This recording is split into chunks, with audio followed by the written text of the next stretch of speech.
Good morning, everybody. Today I am going to teach you a beautiful lesson, Glimpses of India.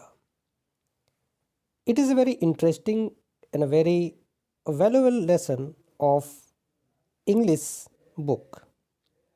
We are understanding here class 10th English book, First Flight. And this is the prose book. In other word, we can say reader book. And we are understanding here literature portion of this book, and based on NCERT, and it is a very useful for CBSE and UP board student.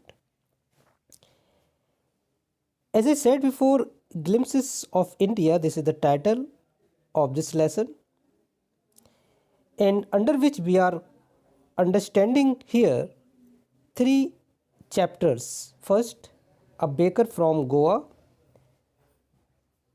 Kurg, and third, tea from Assam. So there are three lessons, and today I am going to teach you the first lesson, a baker from Goa, written by Lucio Rodriguez. So it is a very important for the examination point of view. Now we are going to understand about the system of Portugal, and we will understand about Goa.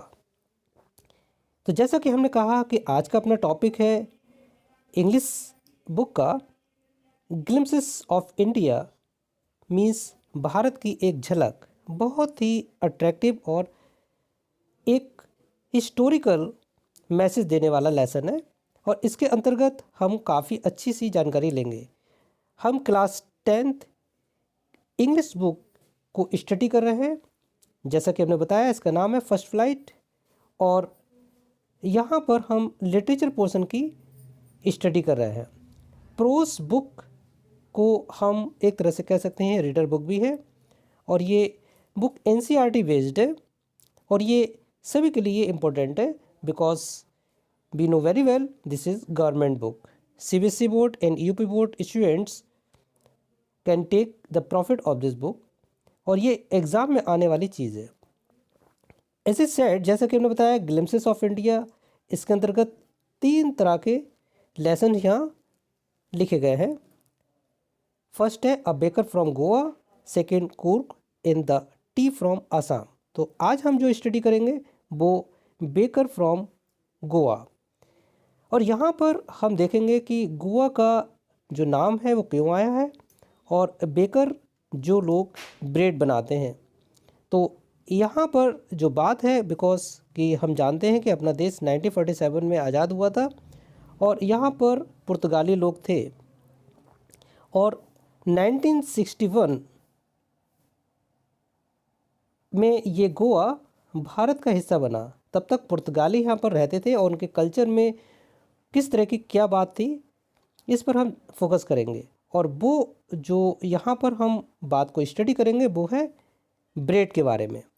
पुर्तगाली लोग जिस तरह की एक कह सकते traditional bread का use कर रहे थे, जिसको कि हम आज डबल रोटी भी कहते हैं, उस पर हमारी चर्चा है. सो हम पहले ये जानेंगे कि पुर्तगाली लोग क्या थे और उनका क्या ट्रेडिशन था, और वो पुर्तगाल से भारत आए और पुर्तगाल में किस तरह की उनकी एक सोच थी और उनकी एक टेंडेंसी थी. So now we see here first of all about the Portugal. So as I said before, we will understand first of all about Portugal. तो ज़रा हम पुर्तगाल के बारे में जानते हैं, जानने की कोशिश करते हैं, और ये जानेंगे कि पुर्तगाल किस तरह का देश था. तो ये देखिए, स्पेन के बाद पुर्तगाल और मोरक्को, ये सारे हमारे जो कंट्रीज़ हैं, इसमें पुर्तगाल के बारे में हम लोग स्टडी करेंगे. पुर्तगाल में रहने वाले जो लोग होते हैं वो पुर्तगाली होते हैं. आई मुड से जैसे इंडिया में रहने वाले इंडियन हैं, वैसे पुर्तगाल में रहने वाले पुर्तगालीज हैं. वी सी हियर कि पुर्तगाल किस तरह का देश है. पुर्तगाली गणराज्य यूरोप खंड में स्थित देश है. ये देश स्पेन के साथ आइबेरियन प्रायद्वीप बनाता है. So now we see here, पुर्तगाल एक देश है, और यहाँ पर जो लोग रहते हैं, जैसा कि हमने बताया कि वो पुर्तगाली हैं. और इनको हम यहाँ पर स्टडी कर रहे हैं। सो वी सी हियर कि हमने देखा कि पुर्तगाल देश है और यहाँ पर जो रहने वाले हैं वो पुर्तगालीज हैं, ठीक वैसे ही जैसे इंडिया में रहने वाले इंडियंस हैं, अमेरिका में रहने वाले अमेरिकन्स हैं, ठीक वैसे ही पुर्तगाल में रहने वाले पुर्तगालीज हैं। यानी कि in English we can say here Portuguese, इनको हम पोर्चुगीज़ इंग्लिश में कहते हैं। यहाँ की जो भाषा है पुर्तगाली भाषा है। यहाँ पर जो करेंसी है वो यूरो करेंसी चलती है। पुर्तगाल की कैपिटल लिस्बॉन है, जैसा कि हम यहाँ पर देख रहे हैं। एंड वी सी हियर कि पुर्तगाल के बारे में अगर हम कहें तो वास्को द गामा पुर्तगाल का एक नाविक था जिसने 1498 एडी में भारत की समुद्री यात्रा का मार्ग उसने ढूंढा, खोजा था। तो वास्को द गामा को ये एक क्रेडिट ज़्यादा है, उसने इंडिया को सर्च किया एक तरह से। और उसके बाद हम देखते हैं यहाँ जो पुर्तगाली आए थे भारत में, पुर्तगाली आकर बस गए और हमारा देश 15 अगस्त 1947 में आज़ाद हुआ। परंतु पुर्तगाल, यहाँ पर जो पुर्तगाली लोग थे जो पुर्तगाल से आए थे वो गोवा में सेटल हो गए थे और पूरा देश आज़ाद हुआ, लेकिन गोवा आज़ाद नहीं हुआ था। तो यहाँ पर हम गोवा की बात करेंगे। Goa, as we know very well, this is the state of India, ये भारत का एक राज्य है और यहाँ पर पुर्तगाली लोग रह रहे थे। सो वी सी हियर कि पुर्तगाली लोग भारत से नहीं गए, वे गोवा से जो लोग नहीं गए वो कौन से लोग थे। तो देखिए, जब हमारा देश आज़ाद हुआ और आज़ाद होने के बाद एक लंबे समय तक गोवा स्वतंत्र नहीं हुआ, लेकिन गोवा जब स्वतंत्र हुआ था तो उसकी डेट थी 1961, यानी 1961 में गोवा भारत का हिस्सा बना था। अब यहाँ पर पुर्तगाली लोग तो चले गए और उनका जो फेवरेट एक खाना था, जो ब्रेड जिसको हम कहते हैं, उसको वो बहुत ही मन से खाते थे और ये पुर्तगाल में बहुत ही एक स्पेशल डिश थी जो ये पुर्तगाली लोग भारत में भी इस ब्रेड का यूज़ करते थे। तो किस तरह से ये ब्रेड बनाई जाती थी और किस तरह से ये बेकर्स थे, किस तरह से इनकी बेकरीज थी, ये सब हम जानेंगे। लेकिन यहाँ पर हम ये जानना बहुत ज़रूरी है कि जब गोवा को भारत में मिला लिया गया तो पुर्तगाली चले गए, लेकिन वो लोग यहीं रहे जो इंडियन थे और ख़ास तौर से वो लोग जो कि एक तरह से बेकर्स थे, यानी बेकरी में काम करते थे या उस ब्रेड को बेचते थे, उनको वो प्रोफेशन अच्छा लगा और उन्होंने उस प्रोफेशन को आगे बढ़ाया पुर्तगालियों के जाने के बाद भी। तो हम देखेंगे कि किस तरह से बेकरी चली और बेकर्स का रोल था और किस तरह से यहाँ पर जो हम ब्रेड की बात करेंगे वो है। एज ए सेड कि जैसे कि हमने बताया कि इसका जो मेन पॉइंट है वो है ब्रेड। अब हम ब्रेड पर चर्चा करेंगे कि जितने भी कॉन्सेप्ट्स हैं वो हमारे ब्रेड से जुड़े हुए हैं और पुर्तगाली लोग ब्रेड बहुत पसंद करते थे जो यहाँ बनाई जाती थी भारत में। तो अब वो पुर्तगाली तो चले गए, लेकिन उनकी जो ब्रेड का जो प्रोसीजर था, जो तरीका था, जो इंडियन ने सीखा था या भारतीय लोगों ने सीखा था, वो सारे बेकर्स के नाम से जाने गए और ये ब्रेड वैसे ही बनाते रहे जैसे कि पुर्तगाल के लोग यूज़ करते थे, खाते थे। तो काफ़ी ये एक अच्छी एक कह सकते हैं कि एक ट्रेडिशन रेसिपी थी जिसको कि वो बोल या बोलिनास कहते थे। पुर्तगाली जितने भी थे उनको इस तरह की ये ब्रेड बहुत पसंद थी। वी सी हियर कि यहाँ पर हमने देखा कि 1961 में गोवा से पुर्तगाली तो चले गए, परंतु ब्रेड यानी बॉल जिसको कहते हैं बनाने वाले बेकर्स नहीं गए। उन्होंने इस काम को आगे बढ़ाया। उन्होंने जो बेकर्स थे उन्हें बेकरीज खोल ली और ब्रेड को बनाए, उसको मोल्ड करना, उसको शेप देना, उसको बेचना गांव में जाकर, और किस तरह के वो उस रोल को अदा करते हैं ये हम सब आगे स्टेप में देखते हैं। और जैसा कि अपने स्टेप है कि यहाँ पर उन्होंने अपनी बेकरीज लगा ली और क्योंकि ये एक प्रॉफिटेबल बिजनेस था जिससे काफ़ी इनकम भी होती थी और काफ़ी अच्छे से फैमिली को सपोर्ट कर पाते थे। अब ये जो ब्रेड बनती थी बेकरीज में, इसको जो बेचने जाते थे वो ब्रेड सेलर कहे जाते थे, ब्रेड को बेचने वाले, जिनको कि पुर्तगाल में एक पैडर के नाम से जाना जाता था। और जितने भी यहाँ पर पैडर्स थे वो ब्रेड सेलर के नाम से ही जाने गए। और वो किस तरह की ड्रेस पहनते थे, किस तरह का एक एटीट्यूड था ब्रेड बेचने का, वो हम सब देखते हैं और जानने की कोशिश करते हैं नेक्स्ट स्टेप में। एज ए सेड बिफोर कि जैसा कि हमने बताया कि पैडर्स वो लोग थे जो ब्रेड बेचते थे गांव में जा जाकर और ज़ोर ज़ोर से आवाज़ लगाते थे, और उस ब्रेड को सभी लोग पसंद करते थे, जो कि एक तरह से पुर्तगालियों की ही एक अच्छी डिश थी, जिसको कि इंडियन ने भी एक्सेप्ट किया और उन्हें भी काफ़ी अच्छी लगी। सो बी सी हियर। अब यहाँ पर हम कुछ ऐसे वर्ड्स को देखेंगे जिनके बारे में जानना बहुत ज़रूरी है, जैसे कि कवाई। कवाई क्या था? कवाई एक ड्रेस थी, लॉन्ग फ्रॉक थी, जो ब्रेड बेकर थे वो पहनते थे और उसको पहनकर घूमते थे पैडर्स। उनके पास एक बैम्बू होता था और वो बैम्बू को ज़मीन पर मारते थे, उससे थक थक की आवाज़ आती थी और उस पर घंटियाँ लगी होती थी जिसमें जिंगल की आवाज़ आती थी। ये सब हम जानेंगे, और इससे पहले हम ये ज़रा देखने की कोशिश करते हैं कि वो किस तरह के बैम्बू का यूज़ कर रहे थे। बिफोर गोइंग अहेड, आगे बढ़ने से पहले आपसे एक रिक्वेस्ट है कि आप चैनल के लिए लाइक सब्सक्राइब कर लीजिए, शेयर करिए, कमेंट करिए, ताकि इसी तरह से हम क्लास वाइज इन्फॉर्मेशन आपको देखते रहें। ये सब्जेक्टिव इन्फॉर्मेशन है और इससे हम कई तरह के short question, long question, MCQ इस चैप्टर के देखेंगे, और जो बहुत ही सरल होंगे और जिससे कि हम अपने एग्ज़ाम में अच्छे नंबर भी पा सकते हैं। तो इस तरह से हम आगे की ओर इस चैप्टर को पढ़ें और जानें और देखते हैं किस तरह से क्या होता है, इस चैप्टर में किस तरह की और इन्फॉर्मेशन दी है। ठीक है कि इस तरह से हम अपने कॉन्सेप्ट पर वापस आते हैं और जानने की कोशिश करते हैं। एज बी सेड, जैसा कि हमने बताया कि ये इंग्लिश की बुक है और फर्स्ट फ्लाइट क्लास 10th की, और इसका जो टाइटल था ये था ग्लिम्पसेस ऑफ इंडिया, जिसके अंतर्गत हम जिस चैप्टर की स्टडी आज कर रहे हैं ये है अ बेकर फ्रॉम गोवा। तो जैसे कि पुर्तगाली गोवा में आकर सेटल हो गए थे और फिर वो यहाँ से देश आज़ाद होने के बाद जब चले गए, तो यहाँ पर जो उनका ट्रेडिशन था ब्रेड बनाने वाला, वो भारतीय लोगों ने पसंद किया और उसको बनाया। तो जो ब्रेड बनाते थे वो सारे बेकर्स थे, आई टोल्ड यू, जैसा कि हमने बताया था। और ये बेकर्स जो गोवा की डिश थी यानी कि ब्रेड थी उसको कंटिन्यू बनाते रहे और उन्होंने अपनी अपनी बेकरीज खोल ली। 1961 में गोवा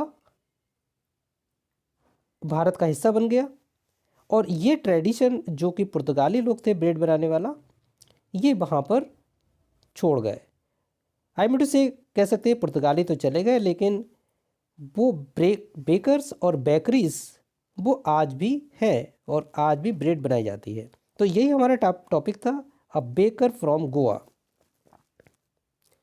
गोवा जैसा कि हमने बताया it is a state of India, और यहाँ पर पुर्तगाल के लोग थे और ये यहाँ पर ब्रेड जो पसंद करते थे, जो ब्रेड बनाई जाती थी वो पुर्तगाल में भी बनाई जाती थी और वही ट्रेडिशन भारत में था, जिसको कि बोल भी कहते हैं या बोलीनाज भी कहते हैं।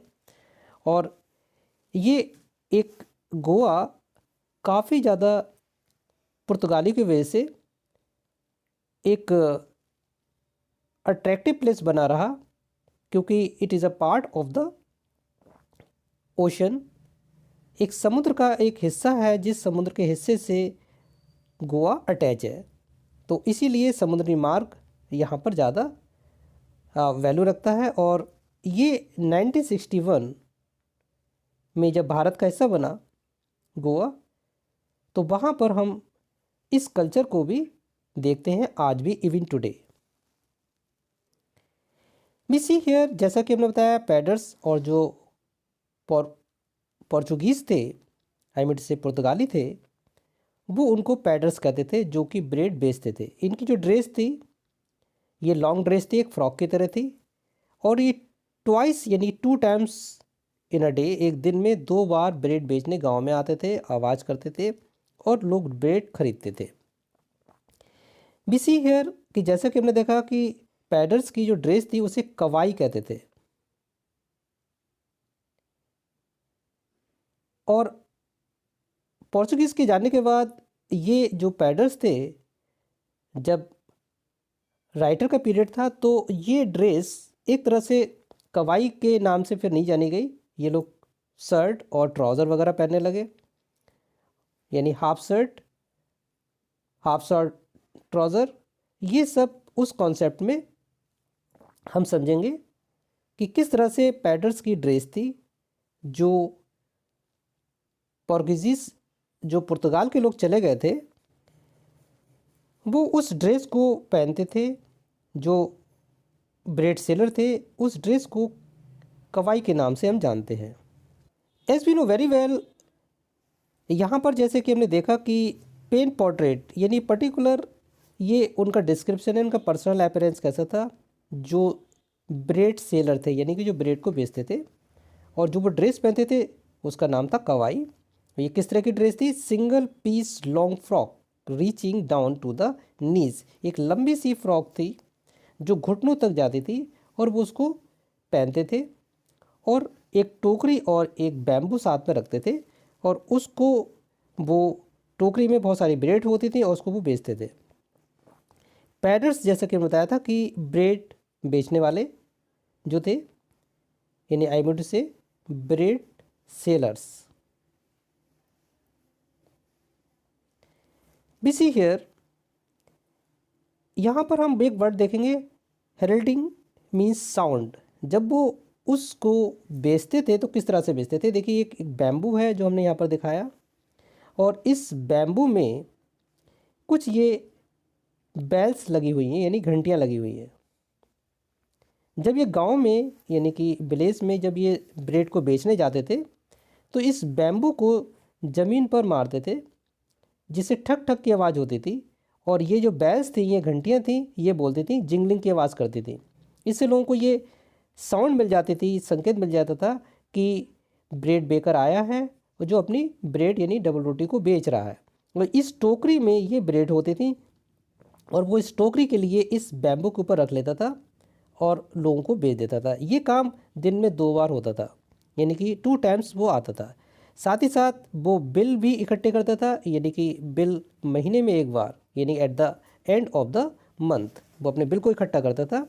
और इस तरह से इस बैम्बू और इस बैल की साउंड का भी बहुत ज़्यादा यहाँ पर रोल है, जिसको कि थर्ड वर्ड दिया गया है और एक जिंगल वर्ड दिया गया है। थर्ड मीन्स कि ये बैम्बू जो था जिस पर कुछ घंटियाँ भी बनी हुई थी, तो जब इस बैम्बू को वो ज़मीन पर मारता था तो ठक ठक की आवाज़ आती थी, जो कि वर्ड यहाँ पर ठक ठक दिया गया है। और जो बेल्स थी इसमें लगी हुई यानी जो घंटियाँ थीं वो साथ में बोलती थी, इसीलिए उनसे आवाज़ आती थी, उसे जिंगल कहा जाता था। और इस बैम्बू पर एक वो टोकरी जो लाता था जिसमें कि ब्रेड होती थी, उस टोकरी को इस बैम्बू के ऊपर रख लेता था। इसके अंदर ब्रेड होती थी और लोग आते थे और ये ब्रेड खरीद लेते थे। इस तरह से यहाँ पर हमने एक थर्ड और जिंगल वर्ड को देखा। वी सी हियर कि इन ब्रेड्स को बोलिनास कहा जाता था। ब्रेड हर अवसर पर किसी भी तरह का फेस्टिवल होता था, ब्रेड का प्रचलन बहुत था। और यहाँ पर हम देखें कि बच्चे जो ब्रेड पसंद करते थे वो ब्रेड बैंगल पसंद करते थे, यानी गोल तरह की ब्रेड होती थी और जो बच्चों को बहुत पसंद थी। यहाँ पर हर फेस्टिवल पर ब्रेड का एक प्रचलन था, लेकिन अब वो गोवा में पुर्तगालीस नहीं है, लेकिन वो ब्रेड आज भी हमारे हिंदुस्तान में बनाई जाती है और उसकी फैक्ट्रीज़ हैं, उनकी आज भी भट्टियाँ हैं और आज भी बनाने वाले बेकर्स हैं, और उन ब्रेड्स को आज भी लोग बहुत अच्छे से खाते हैं क्योंकि ये एक प्रॉफिटेबल बिजनेस था, इसमें काफ़ी मुनाफा था, जो उस समय भी लोग इसको करते थे और आज भी करते हैं। हालांकि ये देन पुर्तगाली लोगों की है ब्रेड, जो कि आज हमारे हिंदुस्तान में चलती है। वी सी हियर कि बेकर्स जो कि ब्रेड बना रहे हैं उन फैक्ट्रीज़ में, और वो फैक्ट्री से बनकर वो ब्रेड, यानी कि उन कारखानों से वो ब्रेड, उन भट्टियों से निकलकर वो ब्रेड आम आदमी तक आज भी पहुंचती है और लोग इन ब्रेड को खाते हैं। वो जो ब्रेड बेचने वाले हैं वो ब्रेड सेलर यानी पैडर्स के नाम से पुर्तगाली के समय में जाने जाते थे। तो आज भी हम कह सकते हैं कि वो पैडर्स ही हैं जो ब्रेड को बेच रहे हैं, और ये प्रचलन उस पीरियड का है। We see here, we know very well कि जैसा कि हम जानते हैं कि ड्रेस ऑफ द पैडर्स यानी कि जो ब्रेड बेकर है उसकी ड्रेस बहुत ही ज़्यादा एक अट्रैक्टिव उस पीरियड की रही, क्योंकि वो एक लॉन्ग फ्रॉक पहनते थे, तो उसको कवाई कहते थे, जिसे हम लॉन्ग फ्रॉक कह सकते हैं, reaching down to the knees, जो घुटनों तक जाती थी। लेखक कहता है कि जब वो यहाँ से चले गए, एक लंबा वक्त गुजर गया, और वो जो ब्रेड बनाने वाले थे, बेकर्स थे, वो आज भी ब्रेड बना रहे हैं, लेकिन उनको बेचने वाले जो थे पैडर्स, उनका जो पहनावा था वो चेंज हो गया। जिसको वो कवाई कहते थे, लॉन्ग फ्रॉक, अब वो शर्ट और ट्राउज़र्स पहनते हैं, यानी ट्राउज़र यानी हाफ पैंट पहनते हैं, और वो ब्रेड को बेचते हैं। So we have seen here, ये हमने बहुत सारी चीज़ों को जाना, और यहाँ पर कुछ ऐसे इंपॉर्टेंट वर्ड्स को भी देखा, जैसे कवाई। कवाई मीन्स कि वो जो ड्रेस है उसका नाम है, लॉन्ग फ्रॉक, और पैडर्स। सो बिल बैक, हम लोग एक बार वापस आते हैं, उस टॉपिक को फिर से देखते हैं, जो इंग्लिश की क्लास 10 की बुक है, ग्लिम्पसेस ऑफ इंडिया, भारत की एक झलक, जिसमें कि 3 बुक्स हम इसके अंतर्गत अंडरस्टैंड करेंगे। अ baker from Goa, course the T from Assam, जिसमें कि हम बेकर फ्रॉम गोवा की स्टडी कर रहे हैं। अब हम इसके शॉर्ट क्वेश्चंस वगैरह को जानेंगे और समझेंगे, जो एग्जामिनेशन पॉइंट ऑफ व्यू से बहुत इंपॉर्टेंट है। We see here some important short questions जो कि एग्जामिनेशन पॉइंट ऑफ व्यू से बहुत ज़्यादा इंपॉर्टेंट है, इनको हम जानेंगे, और ये 30 to 40 वर्ड्स में पूछे जाते हैं, और ये बहुत सेलेक्टिव क्वेश्चंस है, और इन क्वेश्चंस को हम देखते हैं किस तरह से हम इनको एग्ज़ाम में पाएंगे, हमें ये मिलेंगे, या हम इनको किस तरह से सॉल्व करेंगे। We see here,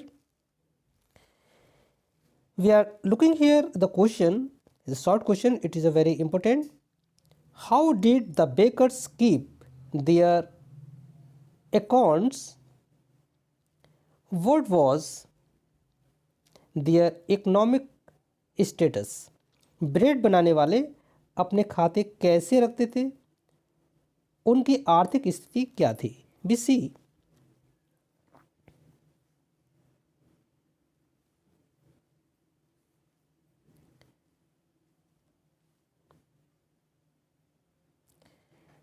now let me tell you, the bakers had a system of their own।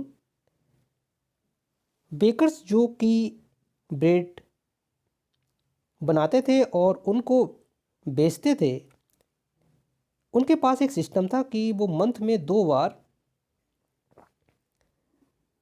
अपने खातों को चेक करते थे, और at the end of the month, महीने के अंत में जाकर उन बिल्स को इकट्ठा करते थे। ये बेकर्स एक सिस्टम से काम करते थे। इन अ डे ट्वाइस, यानी दिन में 2 बार ये ब्रेड बेचने आते थे, जिन्हें कि हम पैडर्स या ब्रेड बेकर्स कहते हैं। तो इस क्वेश्चन के अकॉर्डिंग कि उनकी इकोनॉमिक स्थिति क्या थी, इसको देखते हैं। Bakers had a system of their own, उनका अपना एक सिस्टम था। They use to collect their bills, ये अपने बिल्स को देखिए कलेक्ट करते थे, यानी कि अपने जो उन्होंने माल बेचा है, ब्रेड बेची है, वो उसके जो पैसे थे वो उन ग्राहकों को गांव में जिनको बेच कर आए हैं, महीने में जाकर उनसे पेमेंट ले लेते थे। इसीलिए यहाँ एक वर्ड आया है दे मिस बे, यानी कि जो ब्रेड सेलर्स थे यूज टू कलेक्ट करते थे देयर बिल्स, अपने बिल के लिए, at the end of the month, यानी कि महीने के अंत में जाकर। जैसे हम लोग महीने के अंत में अखबार का पेमेंट करते हैं, अखबार वाला अखबार का बिल लेने आता है, ऐसे ही वो उस ब्रेड को जो उन्होंने उन लोगों को बेची है, महीने के अंत में, at the end of the month, यानी कि मंथ के अंत में जाकर उनके बिल्स कलेक्ट करते थे, इकट्ठे करते थे। They recorded their monthly account on the wall by pencil. अब देखिए मंथली रिकॉर्ड, यानी कि महीने का रिकॉर्ड कैसे मेंटेन करते थे। एक पेंसिल लेते थे और उसको दीवार पर लिख देते थे, रिकॉर्ड कर देते थे किसने क्या लिया, और कितने का उनका वो बिका है। तो इसीलिए यहाँ पर एक सेंटेंस है, they recorded their monthly income monthly accounts on the wall by pencil. तो दीवार पर, वॉल में दीवार पर पेंसिल से वो उनका जो अकाउंट था वो लिखते रहते थे और महीने के अंत में जाकर अपने बिल्स कलेक्ट कर लेते थे, इकट्ठे कर लेते थे। पैसा इस तरह से वो अपना लेते थे और उनको इस प्रोसेस से इकट्ठा करते थे। It was their own way of keeping their accounts, और इस तरह से उनका अपना एक तरीका था, जैसे दीवार पर पेंसिल से लिख देना किसको कितना उन्होंने ब्रेड बेचा है, ये एक कीपिंग देयर अकाउंट, अपने अकाउंट को रखने का एक तरीका था। बेकिंग वॉज प्रॉफिटेबल, बेकिंग यानी कि ब्रेड बेचना, ब्रेड बनाना, ये सभी प्रॉफिटेबल एक प्रोफेशन था, बहुत ही ज़्यादा फ़ायदा पहुंचाने वाला था। इसीलिए पुर्तगालियों के जाने के बाद ये प्रोफेशन, जो ब्रेड बेकर्स थे, ब्रेड बनाने वाले थे, उन्होंने इसको छोड़ा नहीं, अपनाया और इसको आज भी ब्रेड बेचते हैं, बनाते हैं। The bakers never starve, bakers जितने भी थे वो कभी भी स्टार्व मीन्स भूखे कभी नहीं मरते थे, यानी भूख की कोई बात नहीं थी, यानी काफ़ी हद तक वो इनकम करते थे और ये इनकम उनको बहुत ही ज़्यादा लगती थी और ये प्रॉफिटेबल बिजनेस आज भी लोग करते हैं। They stand for here, bread bakers, bakers जो कि ब्रेड बनाते हैं, looked happy with plums physics and as they were never poor. तो ये देखिए, दे लुक्ड हैप्पी, ये हमेशा खुश दिखते थे, खाते पीते रहते थे और शरीर से भी काफ़ी मजबूत और मोटे ताजे दिखते थे, क्योंकि काफ़ी प्रॉफिट इसमें होता था ब्रेड सेल में। तो ये बेकर्स इस काम को बहुत ही मन से करते थे और वो कभी भी देवर नेवर पुअर, वो कभी गरीब इस तरह से नहीं होंगे, ये इस काम में उन्हें ज़्यादा दिखता था। We see here next question, हम नेक्स्ट क्वेश्चन को देखते हैं, ये शॉर्ट क्वेश्चन काफ़ी इंपॉर्टेंट है। So we see here next question, it is a very important for the examination point of view. यहाँ पर हम एक और क्वेश्चन को देखते हैं।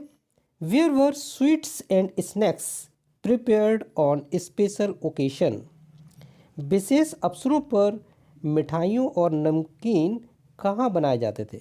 तो यहाँ देखिए, यहाँ पर स्पेशल ओकेशन की बात की जा रही है और इस ओकेशन पर ब्रेड का बहुत ज़्यादा प्रचलन रहा, यानी कि कोई फेस्टिवल होता था तब भी ब्रेड बहुत चलता था। बेकरी प्रोड्यूस, यानी बेकरी जहाँ ब्रेड बनाई जाती है, बेकर्स जो कि उसको उन भट्टियों में बेक करते हैं, यानी सेकते हैं, और जब वो ब्रेड बन जाती है तो ब्रेड सेलर, जिनको कि हम पैडर कहते हैं, पुर्तगाल के पीरियड में उन्हें पैडर कहते थे, ब्रेड बेकर उन्हें बेचते थे।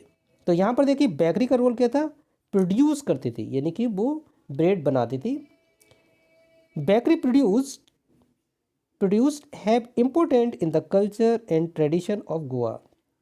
तो देखिए, ये ब्रेड जो है एक बहुत ही अच्छा उनका कल्चर था, जहाँ पर यहाँ अगर हम देखें तो उस पीरियड में ब्रेड के बगैर कोई फेस्टिवल उनका पूरा नहीं होता था, यानी अधूरा सा लगता था। तो ये एक ट्रेडिशन था गोवा का।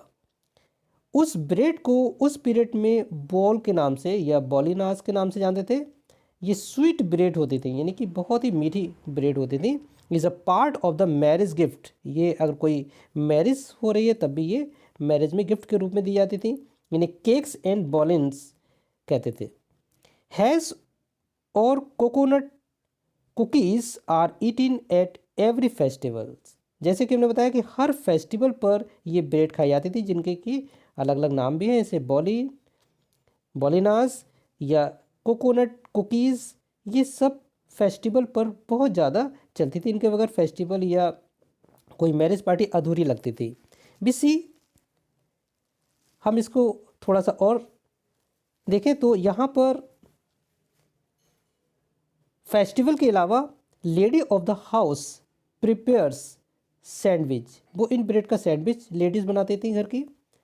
एट हर डॉटर्स इंगेजमेंट, अगर अपनी पुत्री का विवाह कर रही हैं तो वहाँ पर भी ये ब्रेड्स बहुत ज़्यादा ज़रूरी थे देना, और इनके सैंडविच बना बना कर वो खिलाती थी और उनका यूज़ करती थी।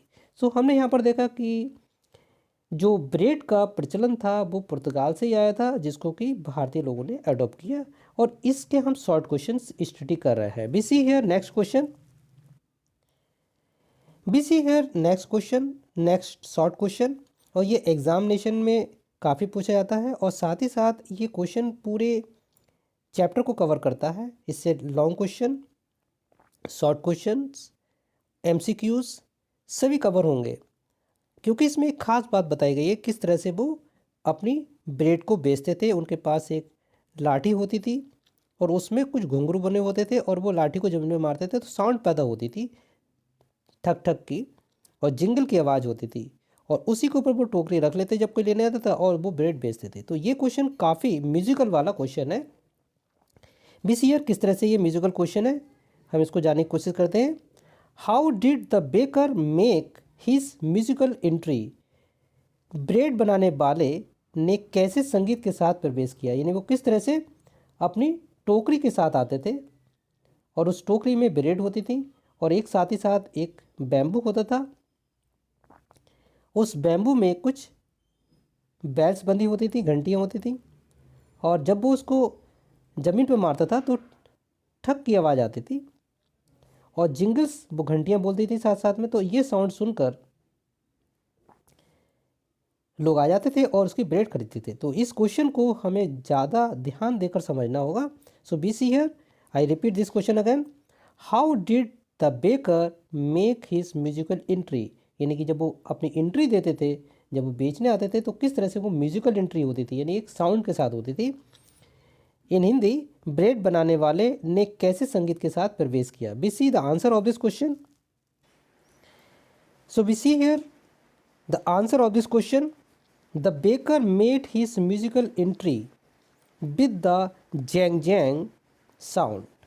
जब बेकर उस ब्रेड को बेचने की विलेज में आता था तो हमने जैसा कि बात की यहाँ पर कि उसके पास एक बैम्बू होता था, डंडा होता था, और उस डंडे को वो ज़मीन पर मारता था।